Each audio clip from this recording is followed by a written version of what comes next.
Hi అండి, అందరికీ నమస్తే. నా పేరు Shiva Durga. Welcome to SJN garden. ఈరోజు వీడియో ఏంటంటే, మన ఇంట్లో వాడుకుంటూ ఉంటాం కదా పువ్వులు, బంతి పువ్వులైనా లేదైనా మందార పువ్వులైనా లేదా గులాబీ పువ్వులైనా దేవుడి పటాలకు పెట్టుకుంటూ ఉంటాం కదండి. ఆ పువ్వులతో కంపోస్ట్ అనేది ఎలా తయారు చేయాలో ఈ వీడియోలో నేను చెప్తానండి.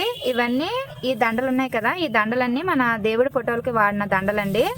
ఈ పువ్వులన్నీ దేవుడు ఫోటోలకి పైన పెట్టుకొని రెక్కల్లాగా చీరేసి పైన వదిలేసానండి. ఈ కిందనైతే సగం కంపోస్ట్ కూడా అయిపోయింది. చూసారా, కనిపిస్తుందా? చూసారా డీకంపోజ్ ఎలాగైపోయిందో. ఇవి నిన్న వేసాను, ఈరోజు తీసానండి. ఇవి ఇప్పుడు ఎలా తయారు చేసుకోవాలనేది ఇప్పుడు నేను చూపిస్తాను. ఇలాంటిది ఏదైనా ఒక కంటైనర్ తీసుకోండి. ఆ కంటైనర్కి 2 హోల్స్ ఉండేలా చూసుకోండి. చూసారా, 2 హోల్స్ అనేవి నేను పెట్టాను. ఆల్రెడీ దీంట్లో నేను కంపోస్ట్ తయారు చేసుకున్నాను. వేరే దాంట్లోకి దాన్ని వంపుకొని అదే దీంట్లో ఇప్పుడు నేను కంపోస్ట్ అనేది తయారు చేస్తున్నాను.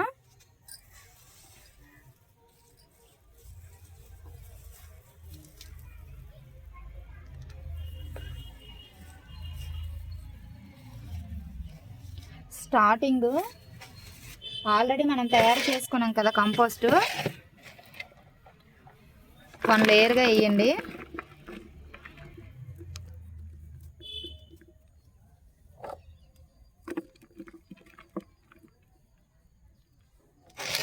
తొందరగా అయిపోద్ది అన్నమాట.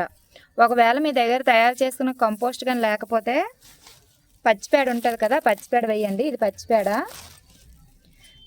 ఎండిపోయిన పువ్వులకైతే పచ్చిపేడ వేయండి, పచ్చి పువ్వులకైతే ఎండిపేడ అనేది వేయండి. తొందరగా అయిపోద్ది.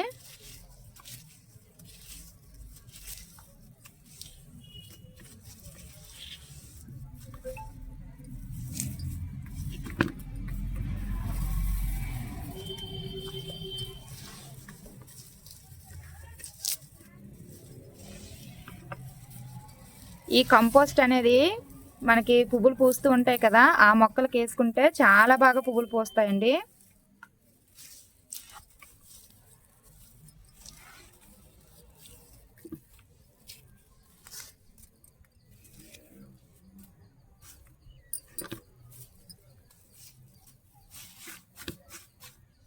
ఇప్పుడు కొంచెం పచ్చిపేడ అనేది వేయండి.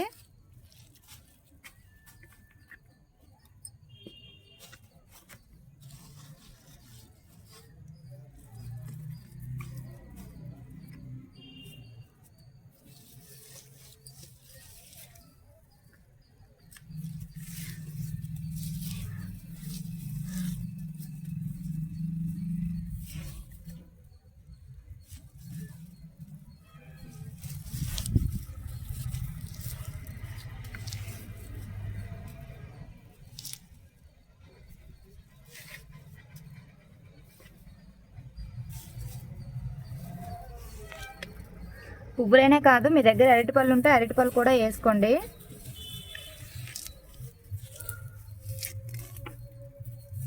అరటిపళ్ళల్లో ఎక్కువ పొటాషియం ఉంటుంది కాబట్టి మనకి పువ్వులు పూయడానికి చాలా మంచిగా పనికొస్తుంది.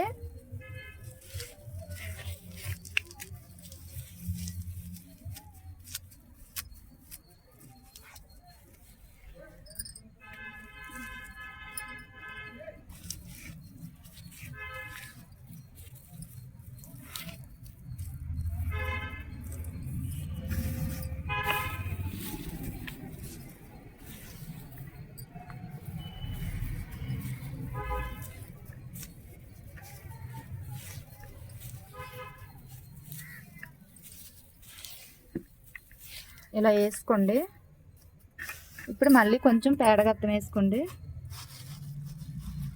ఇలాగా మనం ఎండిపోయిన పువ్వులతో చేస్తున్నాం కాబట్టి పచ్చిపేడ యూజ్ చేయాలి.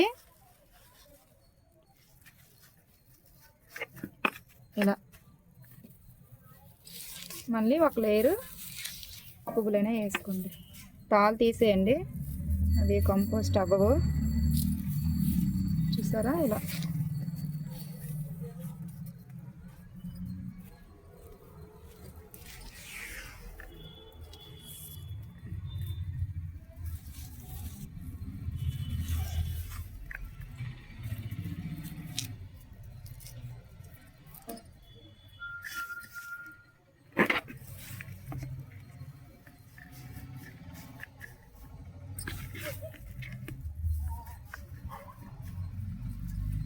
ఇది ఆల్రెడీ ఫస్ట్లో వేసానండి, అవన్నమాట బంతి పువ్వులు సగం డీకంపోజ్ అయిపోయి చూసారా.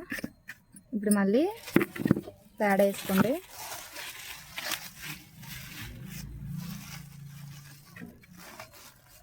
కొంచెం సరిపోతుంది.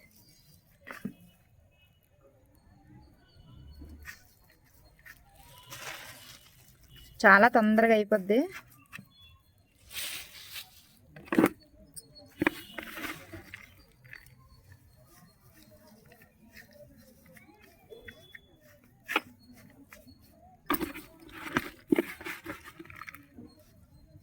చూసారా ఎంత బాగా కంపోస్ట్ అయిపోయిందో.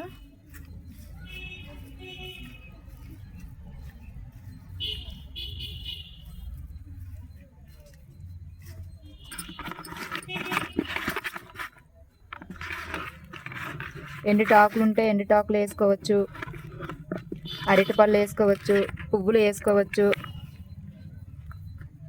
బూడిద ఉంటుంది కండి, కట్టెలు కాల్చిన బూడిద, ఆ బూడిద వేసుకోవచ్చు. నేనైతే ఓన్లీ బంతి పువ్వులతోనే చేసుకుంటున్నానండి. చూసారా. ఈ పైన ఇప్పుడు మళ్ళీ పేడ వేసేయండి.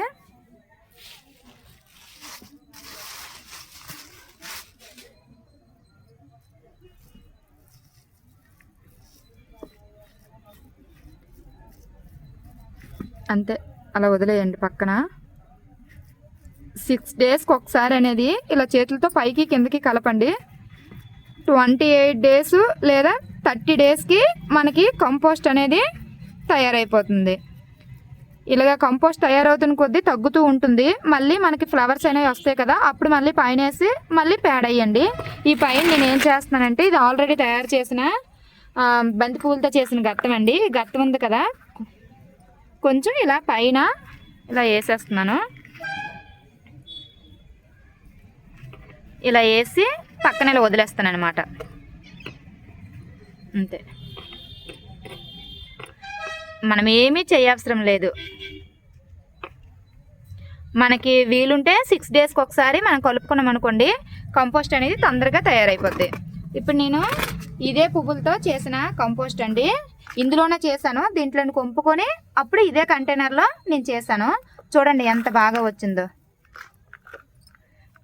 దీంట్లో గుప్పెడు మట్టి వేసాను అనమాట. ఇగో ఇలా ఎర్రగా కనిపిస్తుంది కదా, ఇది మట్టి.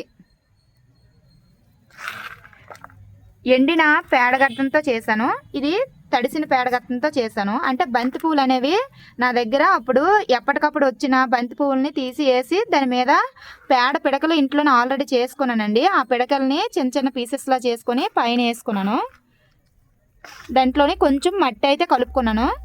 చూసారా ఎంత చక్కగా, ఎంత బాగా కంపోస్ట్ అయ్యింది చూసారా, మంచిగాను. ఇవి మూత పెట్టేసి అలా వదిలేయడం వల్ల బంతి పువ్వులు అనేవి మొలకలు వస్తాయి. చూసారా ఎలా మొలకలు వస్తాయో. ఇది చెత్తలా కనిపిస్తుంది కదా, ఈ చెత్త అంతా మన బంతి పువ్వుల కాడలు ఉంటాయి కదా, ఆ కాడలు అండి. కొంచెము మనకి ఖాళీ ఉంటే కొంచెం జల్లించుకొని మొక్కలు మొదట్లో అనేది ఈ కంపోస్ట్ని మనం వేసుకోవాలి. అంతేనండి ఈరోజు వీడియో. ఈ వీడియో కనుక మీకు నచ్చినట్లయితే ప్లీజ్ లైక్ చేయండి. Please subscribe my channel. Thank you friends, bye.